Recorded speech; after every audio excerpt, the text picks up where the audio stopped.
Hello, Canucks fans. Welcome back to the episode of Canucks Conversation, brought to you by Bet365. Check out Bet365's 3-goal early payout. When your team goes up 3, you get paid. It's that simple. Download the app today. Must be 19 plus. Please play responsibly. My name is Dave Guidrelli. I am joined by Harman Dial, and we are coming to you from the Pacific Toyota Dealer Studios. Visit shoptoyota.ca or your local Pacific Toyota dealer today. Harm, right off the top, we have to talk about it. Canucks adjacent PR nightmare that everyone's talking about. We have to just address it off the top.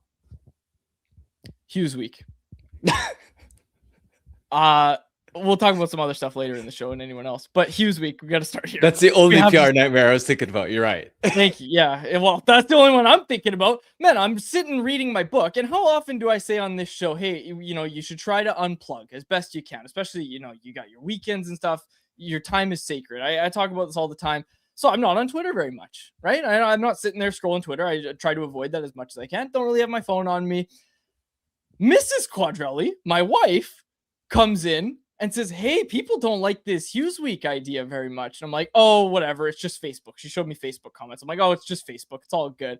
Then I wake up today and Twitter wants my head on a stake. They're demanding our press pass be pulled. All this other crap going on with Canucks Army, and people are like, I can't believe you would do this. This is outrageous. So in all seriousness, I do want to clarify, because we messed up. You got ratioed bad. Yeah. I know. I say we. It wasn't we. It was me. I messed up, and I apologize to all my staff. That's who I feel really bad for. Everybody at Canucks Army. A lot of young writers that are trying to break in and trying to get reps. They look to me for guidance, and I'm like, hey guys, this is a great idea. And now all of them are getting, well, thankfully, no pieces seem to be getting ratioed except for mine. So the real mistake we made, and I'll walk you through the whole process. Maybe this is something people don't want to hear, but I at least need to explain it, because I need to make sure that people understand we're not out there. We don't get paid for Twitter clicks. We don't get paid when people ratio us. So this idea that, you're rage baiting everyone to get clicks. Nobody clicked the article, which is part of the problem. But anyways, what happened was, shout out Arun Srinivasan over at TLN, Leafs Nation. He came up with the idea, copying something from another outlet, of theme weeks. And for Marner, they did a Marner theme week over at Leafs Nation for Mitch Marner's first game against the Toronto Maple Leafs. It did really well. It was received really well. And what it was a bunch of content. It's not a celebratory week of like, oh, Mitch Marner was so great as a Leaf. It was like the rise and fall of Mitch Marner, all sorts of different stuff about Mitch Marner and his time with the Leafs, how it came to an end. A lot of different things, like things that the Leafs can take for the future from that situation, all sorts of stuff like that. And I'm like, this is a great idea. This is awesome. Oilers Nation replicates it for Ryan Nugent-Hopkins' 1,000th game. That one, a celebratory week. But we took the Marner example when Tyson and I were like, this is a great idea for Canucks Army, which I think it is. I still think it is. Now, let me clarify. Stay with me, Harm. I still think it's a good idea, but the problem that and I say we, I shouldn't say we, the problem that I caused and the mistake I made, and I'm absolutely willing to admit this was a mistake, was writing the welcome piece. Because the welcome piece makes it sound like we're doing a week of, here's the top 10 goals Quinn Hughes scored when he was a Vancouver Canuck, or just a celebratory week of Quinn Hughes, which is not what it is. And people are learning that today based on what we've put out, because we're trying to have some conversations about Quinn this week, because, of course, the Canucks play Hughes and the Wild for the first time since the trade on Thursday. That's significant. So that's what kind of sparked all of this and what gave us the idea. I like the idea. I still like the idea. We're still rolling with it, although I did really consider just scrapping the idea altogether. But I think what was necessary was me to just put it out there and say, like, hey, I messed up. Like, I absolutely messed up on this. This wasn't Tyson. This wasn't any of the writers at Canucks Army. J-Pat didn't even know about the idea till we, rolled it out, which was also a miss by Tyson and I. But anyways, Tyson didn't know about it. Like, this was my fault. This was my fault. I absolutely need to own up to it. It was, and yeah, we got a question from Brad who said, oh, is this helping traffic at all? No, the piece that everyone's mad at, nobody read that piece. Nobody read it. People are reading the actual Hughes Week content, which is great because it's good content. Like, we're going to ask questions like a roundtable of, should the Canucks retire Quinn Hughes? Why do Canucks fans hate Quinn Hughes so much? Like, a look at a lot of different things, what the Canucks can learn from the draft that Hughes was a part of, just different Hughes adjacent ideas, but nothing oh, Quinn's the best or anything like that. Like, that's not what we're doing. We didn't want to when he was named captain. Yeah, exactly. It's not that. It's not that. And again, like, the market is sensitive to Hughes, and that's not an excuse. And the fact that no one read the article where I explained everything that I'm saying right now, the fact that that is all my fault is what I'm trying to say. Like, I should have known that people would just read the headline, right? Like, they would just read the headline and react. And I thought, okay, there's gonna be enough people that read the article. There wasn't. There just wasn't. Okay. So I just wanted to come out, at least say that off the top, that I messed up. Like, I absolutely messed that up. We're getting clowned, which is fine. Like, there's been some funny tweets, and I hope, even if it's at our expense, that this becomes a bit in the market for years, because there was a tweet, Jacob, if you can go find it, Brian on Twitter. I know that's vague. I'll try and find you the link. I quote tweet it. You can find it there. He put out a tweet of like, welcome to Messier week, a week of Mark Messier content. And I hope that becomes a bit. I hope that becomes a bit in the market. But honestly, like, I just need to make it clear. We aren't trying to rage bait anyone. We're not like sitting back and being like, oh, this is perfect. This is the exact reaction we wanted. It's not. What we wanted was people to read the actual content that we write during Hughes week. And now that's what's happening, which is great. So it probably would have just blown over fine, but I just at least wanted to say it, because I don't want there to be any question of whose fault this was. And that's why I really wanted to say something. Yeah, I'm going to be honest. I saw it on my feed last night and I had to check the date. And I was like, oh, is this an April Fool's joke? Like an early April Fool's? They're trying to get ahead of it. It would be too obvious if they posted this on April 1st. So trying to be a little bit funny. And then I was like, oh, no, Quads is serious. You're right. It's a framing issue, because I saw welcome to Hughes Week and I thought it was going to be more of a celebratory look. Yeah. And I understand why people would be upset at that idea and would not want to engage if that was the angle of the content. But good on you for owning it. And we've all been there making mistakes. So at least you're accountable, and I'm sure people will understand. I appreciate that. And yeah, you have to try to be accountable, right? Like, that's the other thing. And you got to have a laugh at your own expense. Don't take yourselves too seriously that you can't have a laugh at your own expense. So anyway, not the best week for Canucks media outlets and bad titles.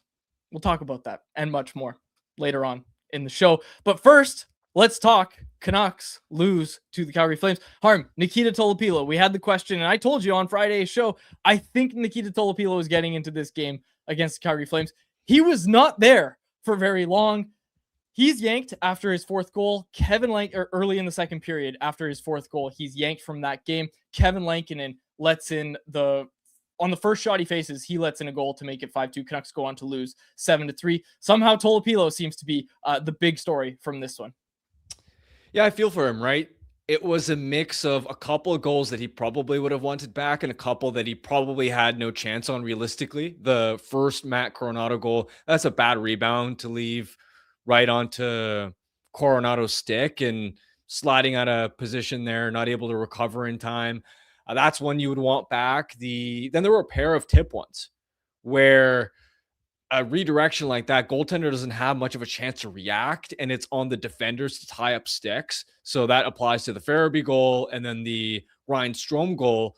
And then unfortunately, I thought the Ole Mata poke one was a little bit soft as well. And I go back to the psychology of a goaltender, and I'm not going to claim to be an expert on this. I'm just trying to think about myself in Tolopilo's shoes. And this is part of the concern that we brought up when it was, hey, it's been how many games since Tolopilo has had a start, where goaltending is such a mental game. It's a confidence-based game. As much as we want to break down biomechanics and technique and RVH, a lot of it is just a mental grind. And so for Tolopilo, who played so well leading up to the Olympic break, had a little bit of a slide after the Olympic break, and then it all imploded for him in that Seattle game. I think if he had just had an opportunity to get the net back relatively quickly, you're able to move on from that a little bit quicker. But imagine you're Tolopilo in that situation. You're trying to make a name for yourself in the NHL. You've had a pretty good start, and then your form starts to slide a little bit. You have one stinker, and then the head coach yanks you. You're watching multiple games in a row off the bench. You're wondering when you're going to get in next. And what does that do? That if I was in Tolopilo's shoes, I would be ruminating about that game.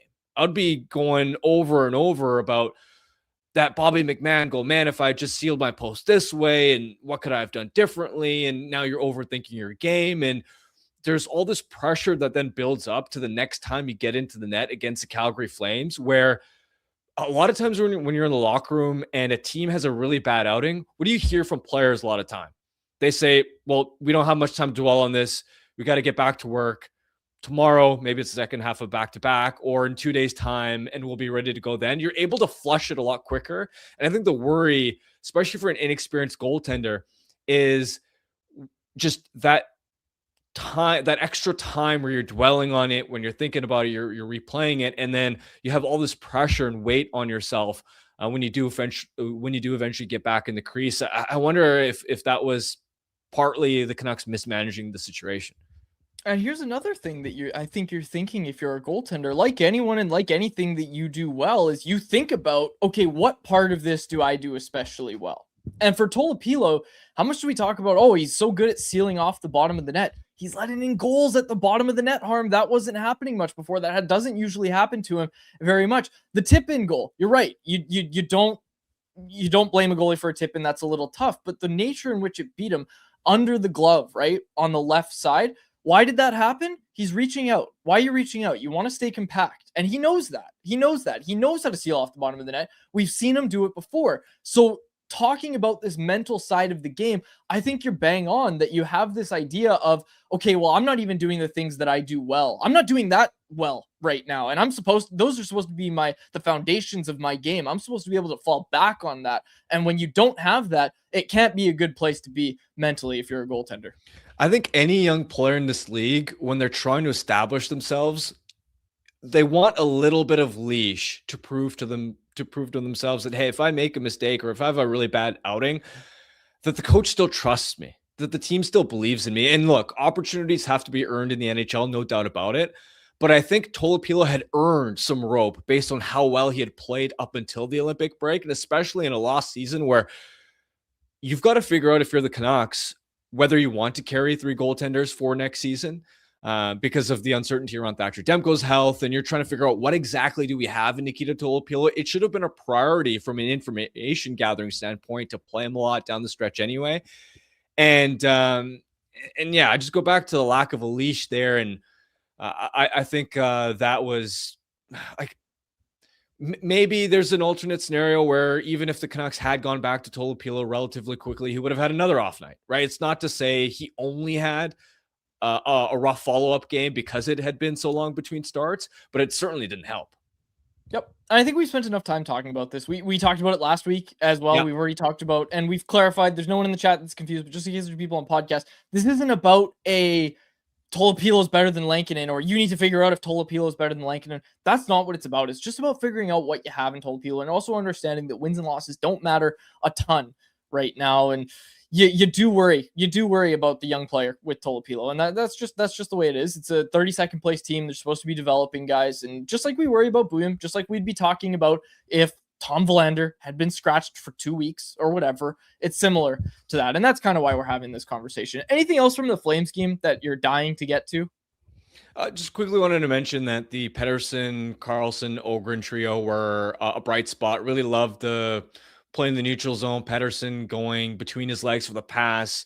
Karlsson setting up Ogren, and even their underlying numbers as a trio at 5-on-5 controlled, out attempted the Flames 17-7. And controlled 81% of expected goals. Great outing for them. Quickly, I wanted to ask you this: who's the straw that stirs the drink there? Do you think it's Liam Ogren? Because the Bro line, when Ogren was there, that line looked great. But we've talked a lot about Marco Rossi and the good things that he's doing. I wanted to highlight Rossi and what he's able to do as a play driver, especially.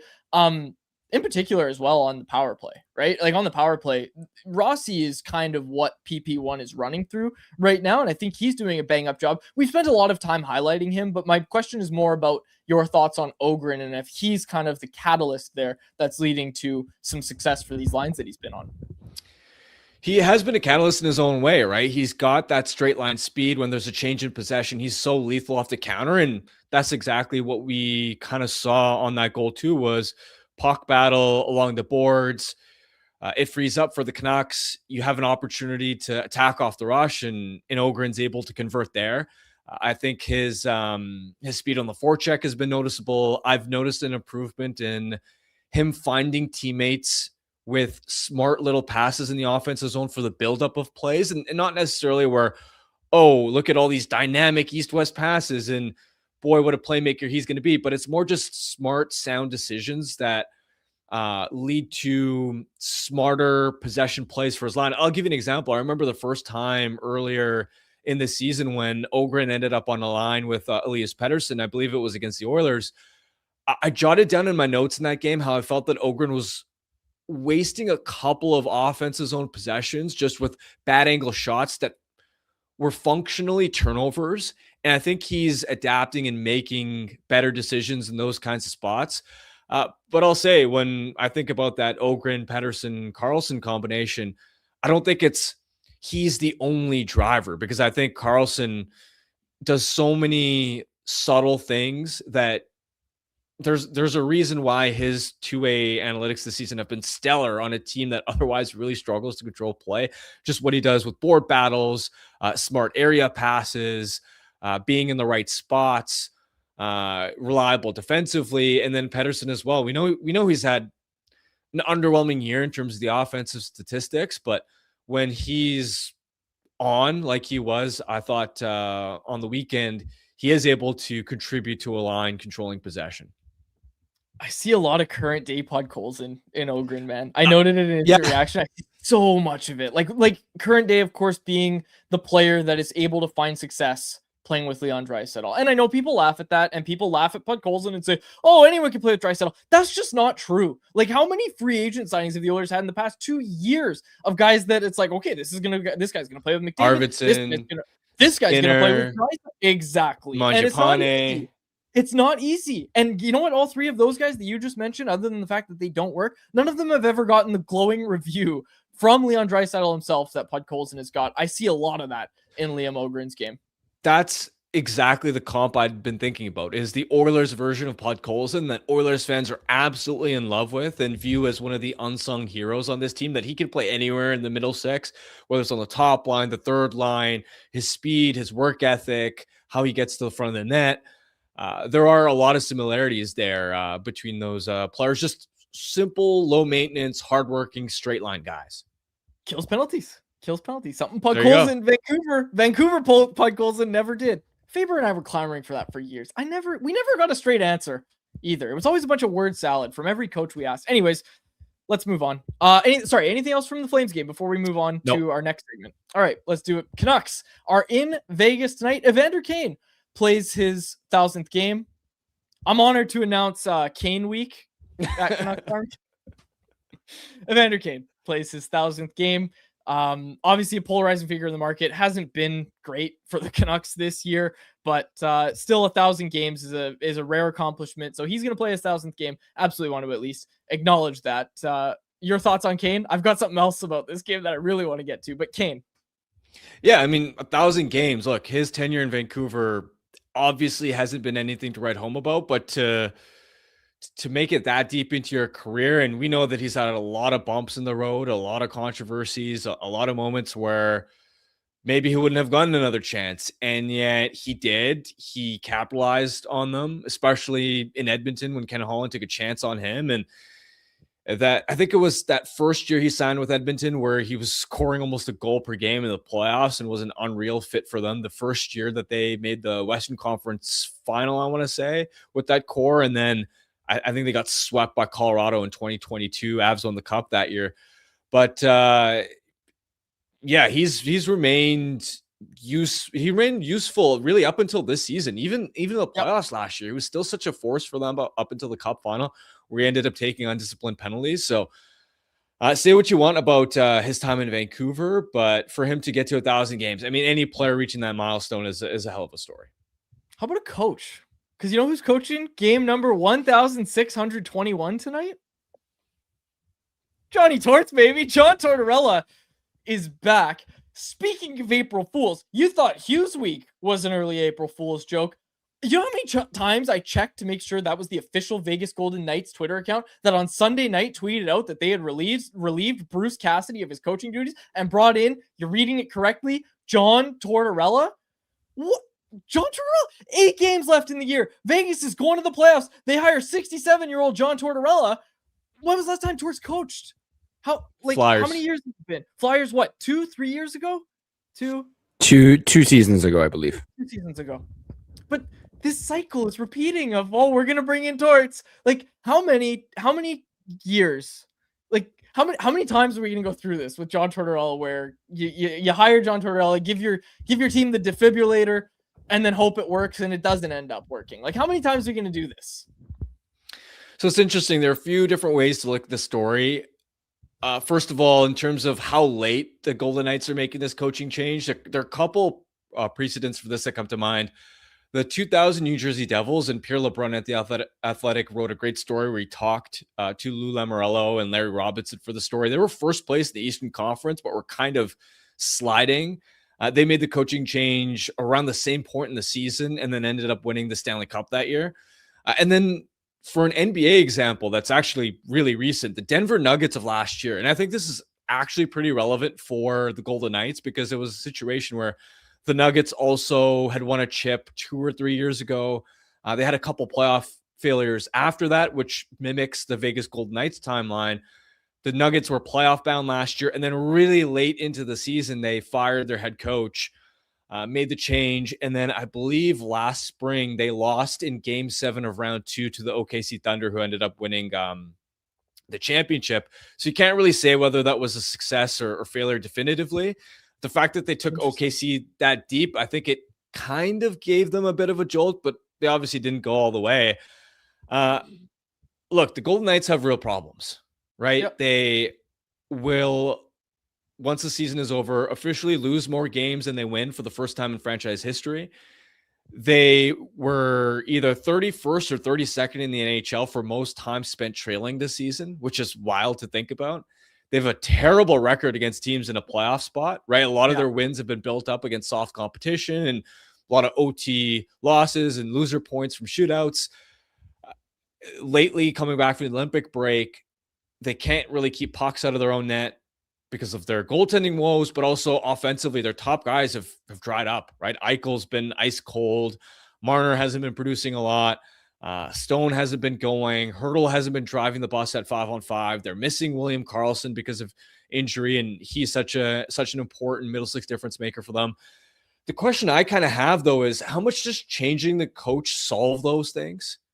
Because when I look at the Golden Knights underlying numbers under Bruce Cassidy, right, the biggest issue I see for Vegas has been their goaltending all year long, where Aiden Hill hasn't been able to make a save. Akira Schmid's been marginally better, but you can't really rely on him as a starter. Carter Hart was a disaster. And yet we've talked a lot about defensive play and goaltending environment being linked, and how if you're a team that defends poorly in front of your goaltender, there's a good chance your goaltender's going to struggle. And if you defend well, then good chance that your goalie's going to look good.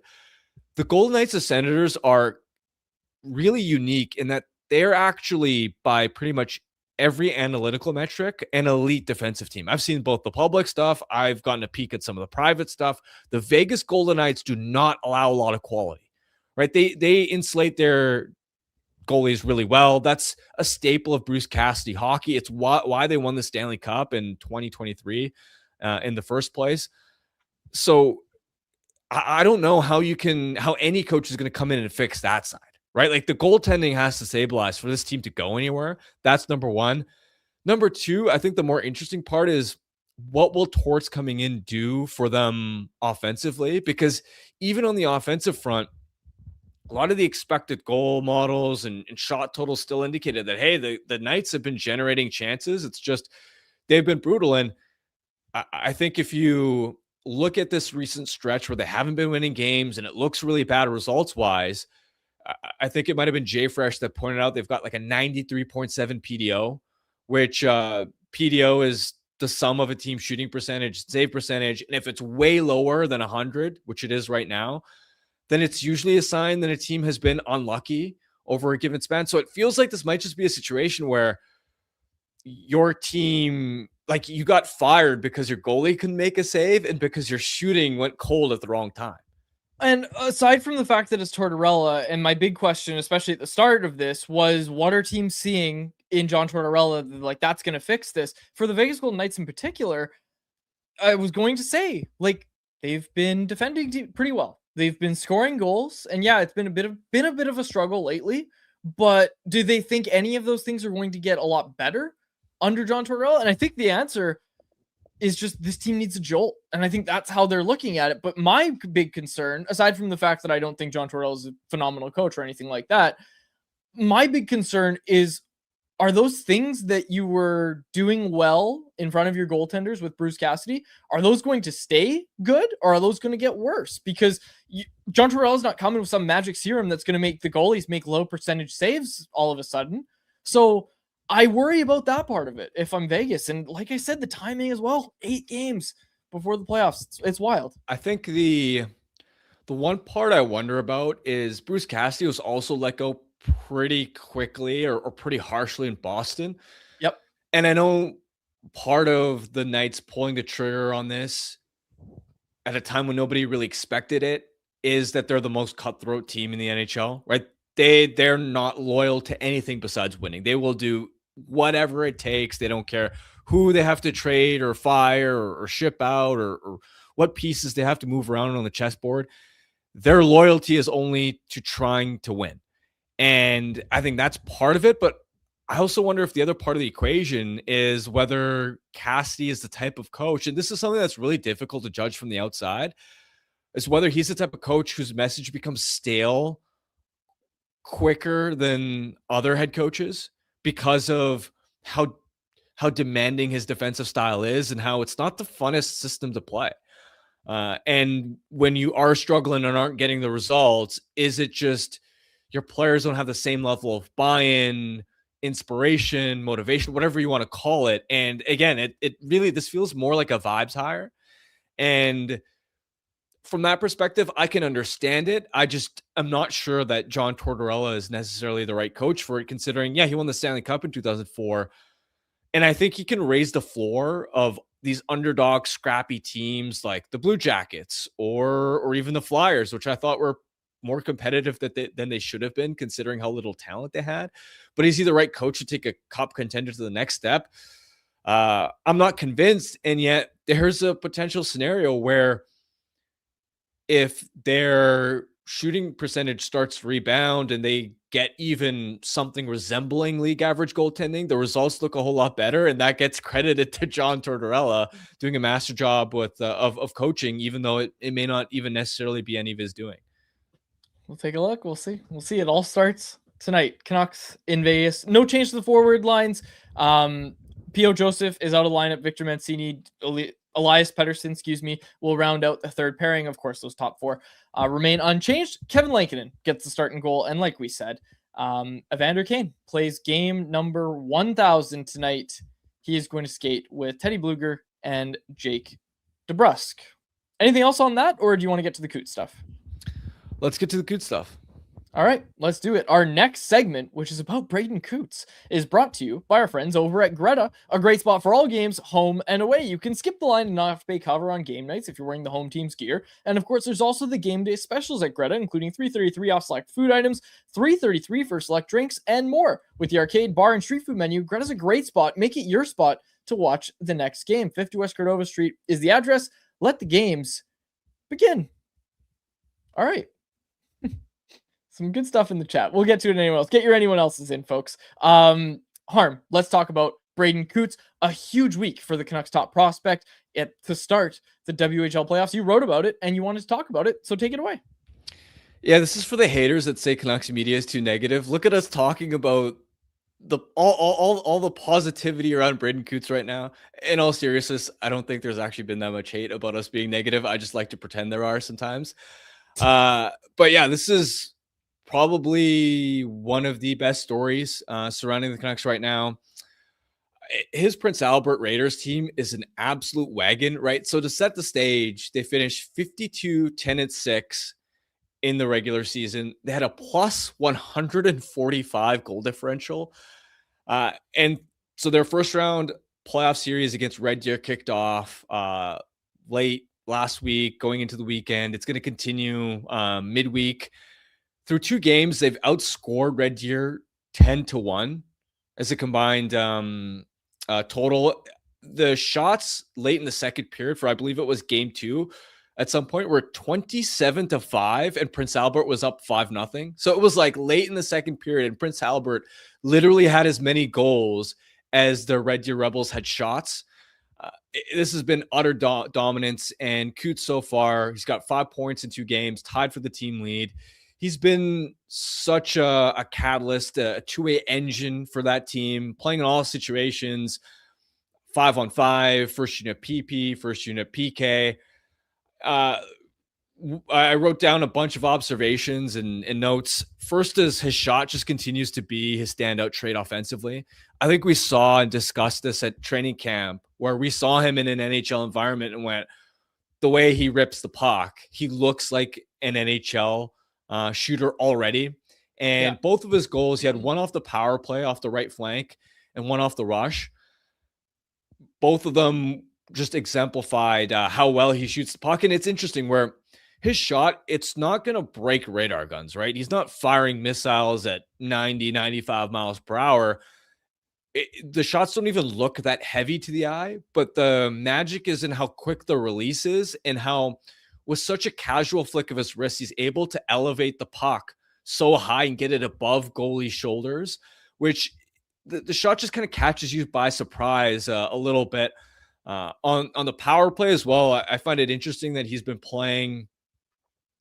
responsible for zone entries, where when the Raiders try and do the drop pass, they look to Cootes to carry through the neutral zone, build up speed, and make those control plays. And I like that he's got a really good sense of timing for the right moment to kick it out to the wing, not making that play too early or too late before the window closes. He looks confident in those situations.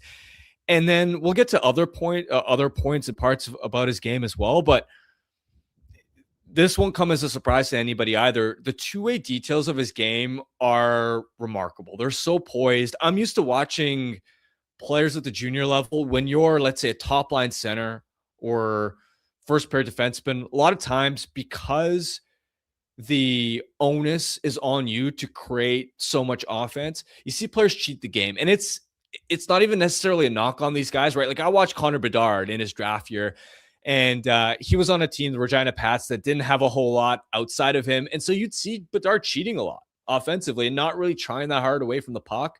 And it's normal. It's not even a knock on the player. But with Cootes, he's never cheating for offense. He's never blowing the zone early. He's a coach's dream with all of his little habits, which are already pro level. When a defenseman on Prince Albert joins a rush or pinches up the wall, Cootes is the first forward to happily cover back at the point to make sure that, hey, if there's a turnover or a change in possession, this isn't going to be an odd man rush. I'm going to be there to put out this defensive fire. He's always involved, right? The puck just seems to find him, which part of it, is his speed and his work ethic, where he's such a puck hound, but it's also the intelligence, where you've got to have a good sense of how the play is going to develop if you're going to end up in spots where the puck just seems to find you. And when I talk about him being a puck hound as well, and him aggressively forechecking, aggressively back checking, and being this puck thief, I like that it's in a tactful, controlled manner, right? Where it's not like he's running around like a chicken with his head cut off, where he's just chasing everywhere. And once you get to the NHL level, you're going to put yourself out of position. He picks and chooses his spots really intelligently, and he's got a terrific sense for when puck carriers are vulnerable and immediately attacks them. And if they are not vulnerable, then he's going to stay above the play and make sure that he's in the right position to funnel somebody to the outside. He comes very deep in the defensive zone to help on breakouts. And just when you combine the two-way ability with some of the ways that he's able to leverage his shot, it's been a terrific start to the playoffs for him so far. And Jacob dropped this in our private chat as well. almost like Dave Hall's been saying it all year. Don't worry about Cootes. He's going to be a playoff contributor. And you bring up those habits. Like, I know, hot take, you don't make an NHL roster in your first NHL training camp if you don't have those habits. Like, that was he is ahead. He's ahead of people that are his age when it comes to those. And it's good to see him excelling in the playoffs. Now, for Cootes, what's the next thing? Like, what's the next thing you've got written down? What's the thing that you're looking for next? Because these playoffs are still going on. Yeah, I'd say a couple of notes I have in terms of his future ceiling offensively and how high of level could he reach once he gets to the big leagues. I think I want to see him look to, if it's possible, add a level of creativity and deception to his game. When I think about the top point producers in the league, guys that are high-end top six performers, it's not just, hey, you've got decent speed and you've got a decent shot. There's also an element of being deceptive, of being able to fool the defense, where the defense thinks you're looking for one play, but really you're looking to make another. You're able to outfox and manipulate. You're able to, when you have the puck, speed things up when you want to, slow things down when you want to. I think with Cootes, there's a lot of smart, predictable decisions with the puck rather than a lot of the game breaking, finding a lot of east-west plays. And I think there have been a couple sparks of that where one of his assists, I can't remember if it was game 1 or game 2. It was a simple 2-on-2 rush. And it's the kind of play where normally I think Cootes would just shoot low for the pad to try and create a rebound, which actually isn't that bad of an idea. But on this play, he tried to take a more creative route and did kind of like a crisscross with that guy. And then as he was cutting from the right side to the left side, made a pass across to his line mate, and that bought that line mate time and space. Line mate shot it, beat the goaltender. It's like, okay, that's an unexpected route that created space for a teammate and led to an assist. I want to see more of those types of plays. I'd also say, like, one question I kind of had, and I'm curious to get Dave's take on it when we have him on the show, is when it comes to his future power play potential at the NHL level. Look, if he's going to be a second unit guy, I absolutely think he'll be effective on the flank, right? At times with Seattle last year, he was playing left circle on his one-timer side. More lately in the playoffs, he's been playing the right side, attacking downhill, using that wrist shot. I think if he's going to be a PP1 guy at the NHL level, he's more likely to be a bumper option because he's got the quick release. And he's going to be able to convert on those opportunities. And also he's got the tenacious puck retrievals, which is an important part about a power play. And if you're in the bumper spot, you're able to, when there's a shot off, attack down low and help win some of those battles. And also I think to be a half-wall PP1 guy at the NHL level, like that's reserved for the Nikita Kucherovs of the world, the David Pasternoks, the like prime JT Miller and prime Elias Petterssons. And when you're going to be a flank guy on PP1, you need almost a magician-like escapability. There are going to be so many situations where you're under heavy duress, you're settling a pass that wasn't exactly perfect, and there's a penalty killer coming at you with a full head of steam. There's a puck that's rimmed around the boards, and you got to settle it really quickly, and you don't have a lot of space, and you got to make a high-traffic play. That's where I noticed Cootes a couple of turnovers in those spots in game 1. Maybe part of it was just bad ice, but when you're a half-wall PP1 guy, you got to be able to sometimes pull a rabbit out of your hat. And as much as Cootes is skilled and smart and is a good passer, I don't think he has that elite over-the-top level of skill to escape out of those tough situations. So I wonder if once he reaches the NHL, and if you want him to be a power play 1 guy, you end up maybe penciling him as more of a bumper guy, especially since he has a right shot, and that's really effective. But yeah, that's another thing that I'd been wondering after watching the first 2 games of his playoff run. Maybe a question for Dave, but starting to really wonder, where's this guy going to play next year? We've heard about the AHL rule about a first-round pick or maybe multiple first-round picks under the age of 20 will be able to play in the AHL, and that would fit the bill for Cootes. Canucks could sell some tickets to the Abbotsford Canucks, like, hey, come watch Braeden Cootes. I wonder if they'll have him in Abbotsford next year, or if they'll send him back to junior, or what it would do. I would think you would want him in Abbotsford, no? Yeah, I would lean towards starting him in Abbotsford. Hey, if he knocks everybody's socks off at training camp preseason again and is so undeniable, then yeah, fair enough. You'll make the team and you'll get your opportunity. But I look at, for example, Jet Lachenko made the Flyers in his draft plus 1 season, played a few games similar to Cootes, went back to the OHL. And so this is his draft plus 2 season. He's not a full-time NHL player. He again made the Flyers at a camp, played I think 3 games, and then went back for another year in the OHL. He's a guy that would have benefited from the rule of being able to go to the AHL as a 19-year-old. When I look at Cootes, I want him to have an opportunity to develop that offensive side of his game. And when you're in the bottom 6, and we noticed this during the few regular season games he played as well, you're playing almost just to survive there. Where the level of competition, you're kind of just trying to keep your head above the water. And there are so many things that you have to adjust to when you're that young.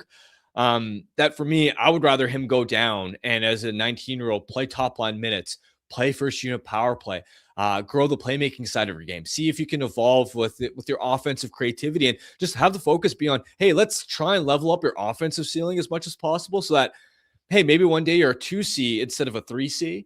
Which I think we all know he's going to have a high floor. It's, can you get him closer to that ceiling where he can be maybe a 50 to 60 point guy? And, I think that's one part of it. And then also just physically, like a lot of people will throw on the Bo Horvat comparison for Cootes. And like, I see some similarities, and even statistically, like comparing Cootes and Horvat's draft year production and then the step they took in D+1, statistically, a lot of similarities there, but the big difference is what makes Bo Horvat, part of it anyway, is that he's like almost 230 pounds. Yeah.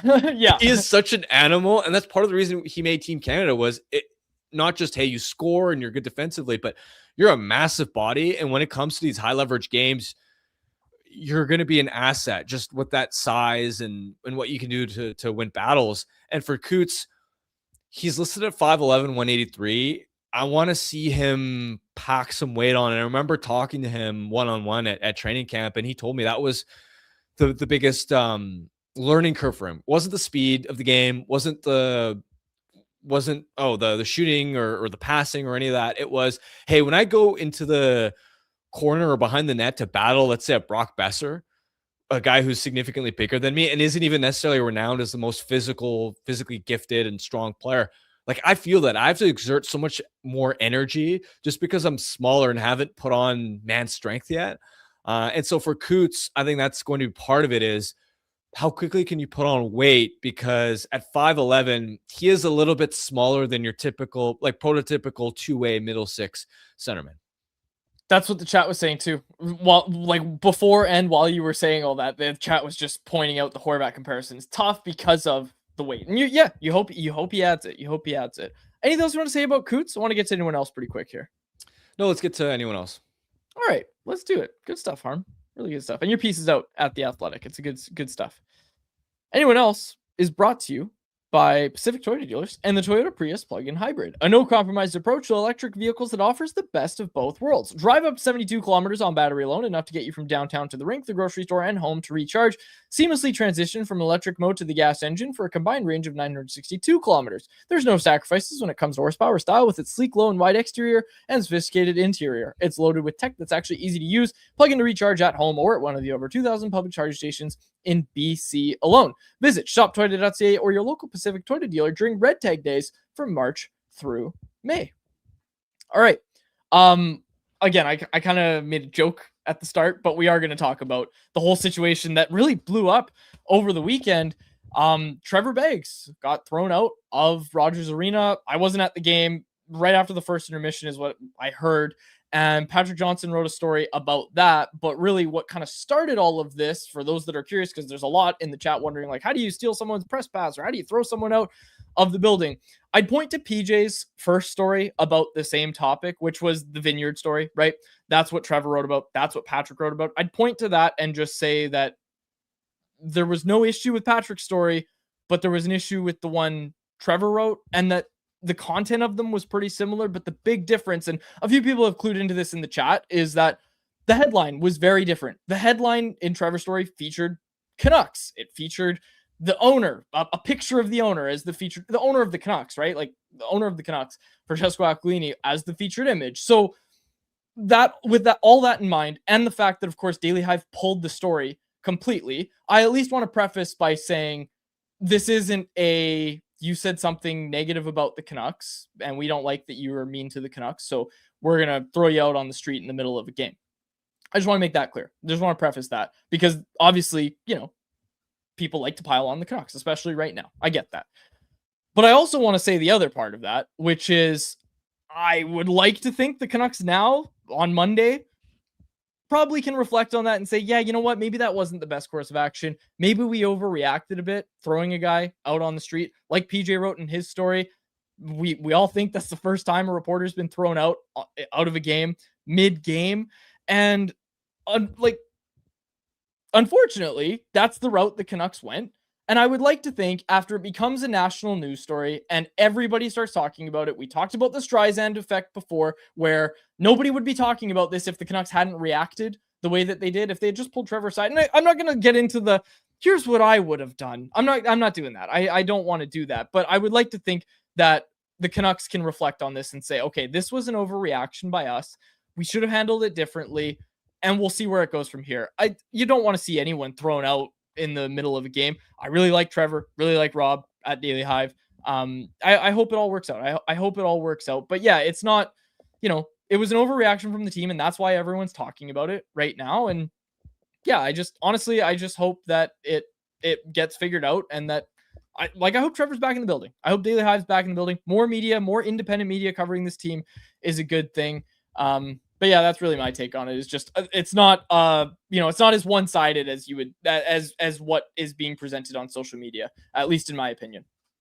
Yeah, I agree with you. I think it's a sad situation all around where I wasn't at that game, so I don't know exactly how that all went down. I didn't even get a chance to read that Daily Hive article before it was redacted, so I'm not sure exactly how they had framed it and even the title and all that.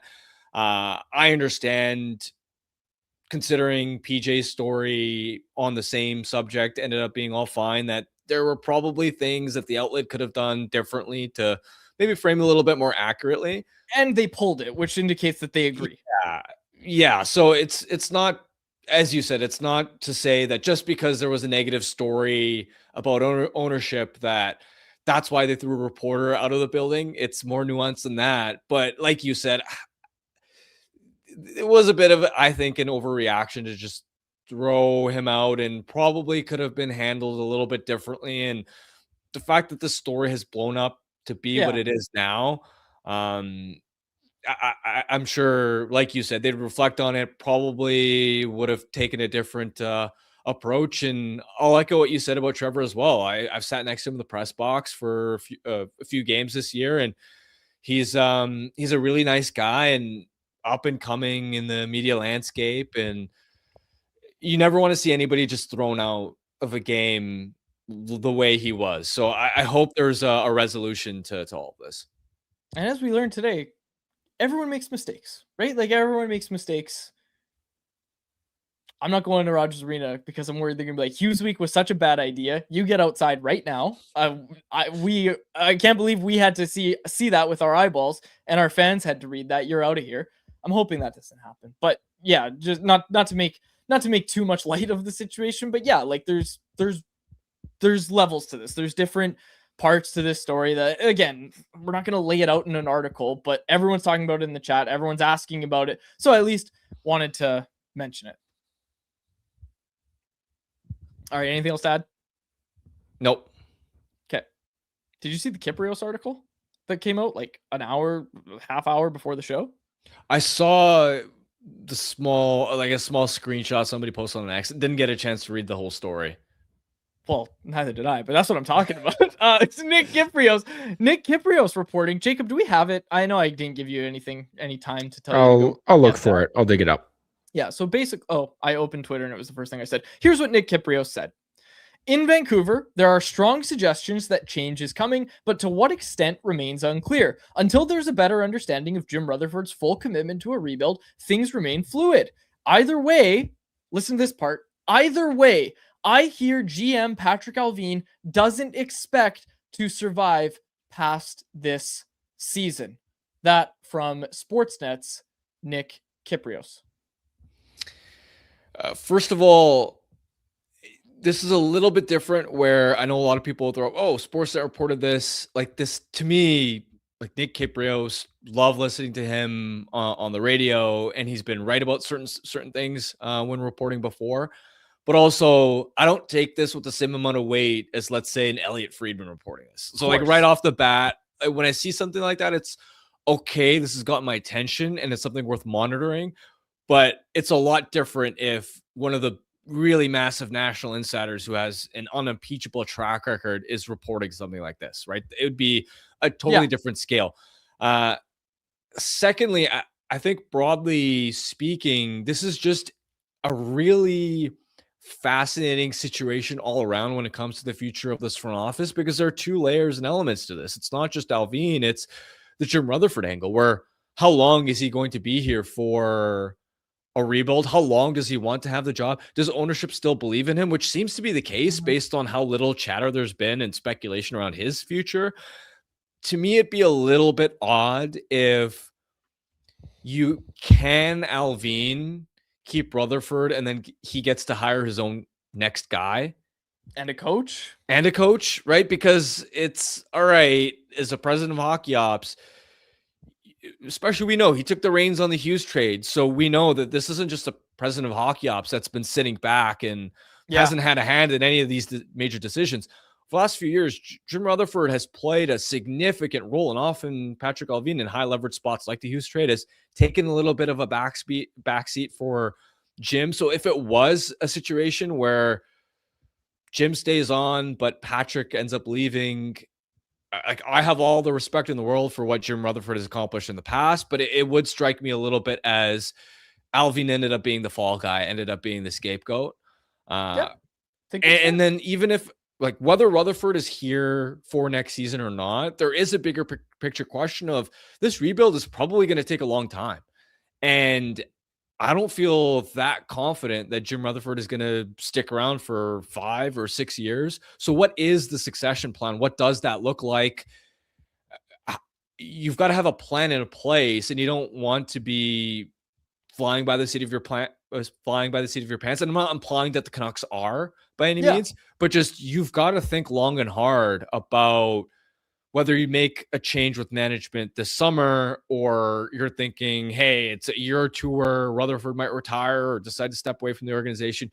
You've got to have a plan in place because you want to be aligned on, you've got a lot of draft picks coming together. You don't want to have a situation where it's all right, this current regime with the current scouting staff has this philosophy about drafting these types of players and making these types of moves, and this is our blueprint for the rebuild. And then a year or two from now, Rutherford goes, well, hey, like, I want to take a leave and I'm ready to retire. And then you have a new guy coming in, and maybe that new guy wasn't aligned with the organizational philosophy and isn't necessarily a fan of the prospects they drafted or whatever, right? So I think a lot of those questions need to be asked this summer. Yeah, and I mean, this isn't just business as usual. Now, I mean, usual business, you would think, you're running a hockey team, you're always aligned, but in the sense of, this is such an important offseason, and this is such a pivotal moment in this franchise's history, is that they're entering this rebuild. And like you said, the guy that comes in needs to be absolutely aligned on everything. Whoever they hire needs to be absolutely aligned on everything, top to bottom. And this isn't just, oh, well, I like this guy. I like Bruce Cassidy. Let's give him a shot. It's, hey, this is going to take years. This is our plan. These are the players we're drafting. Do you think this is a good fit for you? Do we think that you're a good fit for this? This isn't just, oh, a good track record as a coach. Come on in, Bruce Cassidy. Because we got questions about Bruce Cassidy as well. All of this is just so, it's so much more than just throwing out a bunch of names and saying, this makes sense. It's, no, you got to really do your homework here. You got to really dig into, really, you need to figure out what your organization is going to look like for the next 4 or 5 years and beyond, and then sell that to someone and say, hey, does this align with what you want? And now everybody wants to work in the NHL, so the answer is probably going to be, yeah, absolutely it does. So you need to also do your homework and say, okay, well, do they make sense for us? Yeah, and you look at the Nashville Predators, where ownership got an inkling that Torts wanted to step away at some point from the organization, from his current GM spot. And so they publicly began the search in the middle of the season, right? And now you're able to look for, like, you're able to cast a deep net and you're able to take your time knowing that, hey, you still got Trotz in the meantime. It's not like you need to hire somebody tomorrow, but you're able to take your time and make that thorough decision, search long and hard for the right successor. And it's well thought out and well planned, and not just hey, Trotz is leaving tomorrow and we need a new GM to take over in a couple of weeks when the draft's right around the corner. Yeah, exactly. Have some direction, right? Have some direction, have some clarity on everything from top to bottom. All right. Let's see what else is in there in the chat. Oh, this is a good one from Walk.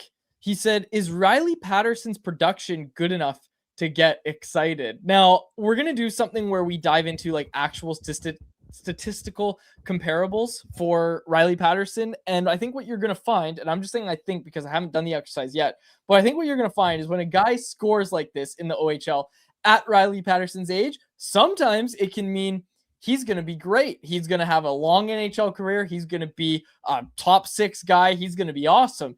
Other times it means he's going to play exclusively in the AHL. If that, maybe he's going to spend some time in the ECHL. I think the variance is going to be pretty wide here, but it's been a really solid season for Riley Patterson in the OHL this year. Yeah, he is rising. Now, as you alluded to, this is where age matters so much when you look at junior level production, because Patterson's got 40 goals and 84 points in 60 games. If he had done this as like in his first year after being drafted, then you're talking about that's similar to the point per game pace that Cootes is on, and you're really confident that, hey, this is an NHL player moving forward. To have this breakout in your draft +2 season when you're a year older, it's more common to have players of this profile. Now, I haven't done my full deep dive on Patterson yet. I'd say slick puck skills. When I watched him earlier this year, the skating definitely needs some work.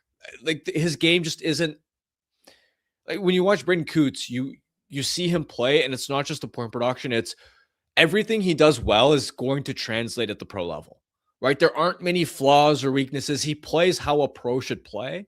Whereas with Patterson, I think there's going to be more of a learning curve, and especially with that skating and adjustment period, I think so far he's trending better than where he was drafted, right? He was a 4th round pick in 2024, but ultimately, just because you popped in your draft +2 season doesn't necessarily mean that, hey, you're a future top 6 stud. It does mean, hey, this is a prospect worth keeping an eye on. And indeed, his stock has been rising. 40 goals, 84 points total through 60 OHL games. Absolutely. Just something to keep an eye on. And a good question that we'll ask Dave, who we'll have on the show at some point. Next year will be really telling, right? It's always the transition from, all right, you're in the WHL, you're in the OHL, Q, wherever. All right, you're going to take that step to play in the American League now. That's a massive step up, and that can weed a lot of guys out. And I mean, we saw, for example, Cole Lind, right? Yeah. Terrific. Joni Gadrich, terrific CHL careers. To take the step to Utica at the time, it took them a long time to get up to speed. And finally, sure, in the case of Cole Lind, he became a really high-level American League producer, but that's ultimately what he topped out as. Patterson's AHL adjustment and what he looks there is going to, I think, be the most telling sign for whether he actually projects as a future NHLer or whether he's just going to top out as like a high-level American leaguer. Monitoring the situation. We're just monitoring the situation, baby. Just monitoring the situation. All right. Do you have anything else you want to get to, or are you ready for our Tankathon? Ready for Tankathon. All right. So let's do it. I love it, Quads. I didn't even have to remind you today. Yeah. No, I know. Because, the Canucks did lose on Friday, but that was Jake's fault. I heard. Yeah, I heard. We're on a streak with you, Jacob. Yes, I've been at the helm of 4 consecutive first overall picks for the Canucks because that's how it works, right? It's totally tied to whoever's clicking the button. Anyways, as you can see, Chicago back into the second best odds. They've lost 3 in a row. I love how with Tankathon, the losing streaks are green and the winning streaks are red because, you know, you want to lose. It's about tanking. I love it. Just a little UI thing that I've always enjoyed. Anyways, Canucks with the best odds. Here is our sim for the beginning of this week. Another win for the Canucks. And New Jersey jumps up 10 to number 2 overall. So everybody else fell, like Chicago, Rangers, Calgary, Florida, Toronto gives their pick to Boston. Yeah, wow. So this is again one of those situations where a team moved up 10, but could not win first overall. In this case, the Canucks actually won the first overall lottery. New Jersey won the second overall lottery, moved up to number 2, and now, all the other teams fall. Is this the best draft lottery scenario for the Canucks? It might be. Everyone else that you don't want Calgary to do well. Nobody wants to see the Rangers doing well. Nobody wants to see Florida, Toronto. Go down the list. Chicago, New Jersey. You okay with New Jersey getting the second overall pick? I think, and again, also for the fact that a team won the lottery but can't win to get the first overall pick because you've already got that and they can only move up 10 spots. This might be the best scenario for the Canucks on draft lottery day. Maybe just because the Devils have been a good team in the past and already have so many core pieces in place, I feel a little icky about them landing a Stenberg or a McKenna, which is exactly the kind of piece that they need, is another top 6 difference maker. It feels lucky for them, especially when they already got Hischier as a number 1 pick, especially when they got Jack Hughes as a number 1 pick already. Part of me is like, I'd rather see your franchise crumble a little bit. They got Nemec at number 2 as well, right? They've had so much lottery luck. I'd let somebody else win that lottery. Look, for all the talks we had about the Oilers in the early to mid 2010s with their lottery luck, the Devils are very close to approaching that. If they jump up to number 2 again, then like we kind of have to start having the discussion with, hey, why is New Jersey getting all this lottery luck and not putting a competitive team on the ice every year? And Edmonton ultimately did figure it out, but they wouldn't have figured it out if they didn't get McDavid or lucking into Draisaitl at number 3. Like, let's be real here. You know, you look at what Taylor Hall did, especially when he left Edmonton. Nuge obviously has been a really good NHLer, but Yakupov was a bust. Like, the Devils aren't far behind what the Oilers were, and the Oilers caused the draft lottery rules to change to prevent it from happening again in the future, and it's basically happening again for New Jersey. I also think a lot of people are preying on Jack Hughes' downfall.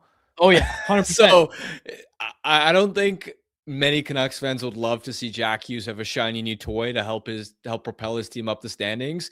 I say the best case scenario if the Canucks get 1 is the Rangers get the second pick, because they'll probably fumble it anyway, the same way they fumbled Lafreniere and Kakko. It doesn't really matter who they select. They're probably not going to develop the guy the right way until they make a management or coaching change, or even if they do develop the player right, they're trying to do this retool thing. I don't think this retool thing is going to work. So even if they land that, I don't see them, like, put it this way. Around the NHL, there are very few teams that I'd look at and go, oh, the Canucks big picture are in a better spot than them. I think the Rangers might jump out to me as one of the only ones that I'm like, oh yeah, you'd rather be in the Canucks position than the Rangers, because at least they've committed to rebuilding and there is some level of trust and faith in their draft and development process. RE45 said the hockey guys won't allow it to happen after Devils fans booed Luke Hughes. Ah, boy.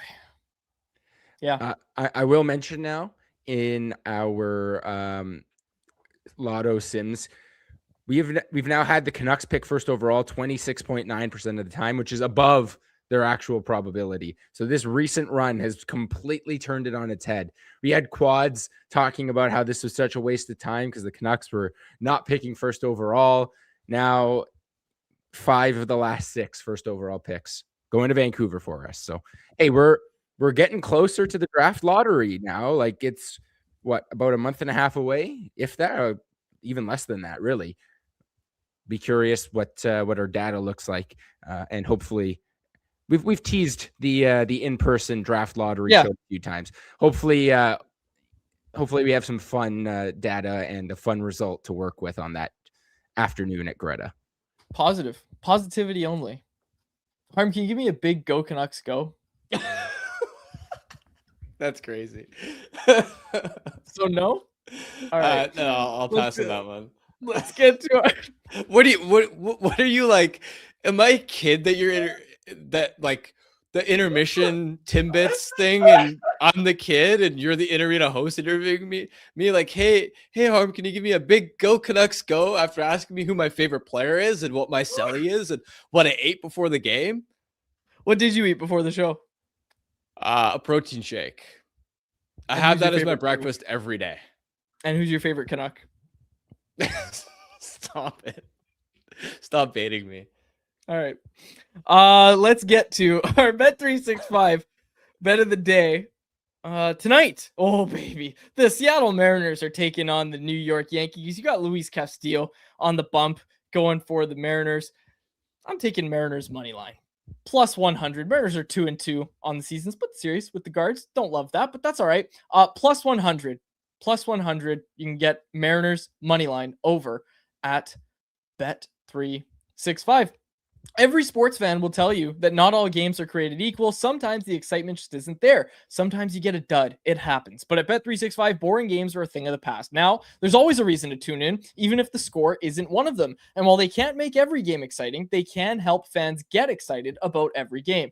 Bet365, download the app today. Must be 19 or older. Please play responsibly. All right, folks. Canucks game tonight. We'll be back tomorrow. Jeff Patterson joins the show tomorrow. We'll close it out there for my co-host Harmon Dial and our technical producer Jacob Lazar. My name is Dave Quadrelli. Thanks so much for sort of Canucks Conversation. Canucks Conversation is live Monday through Friday every weekday at 2 p.m. over on the Canucks Army YouTube channel. Make sure you like, subscribe, and interact in the YouTube live chat every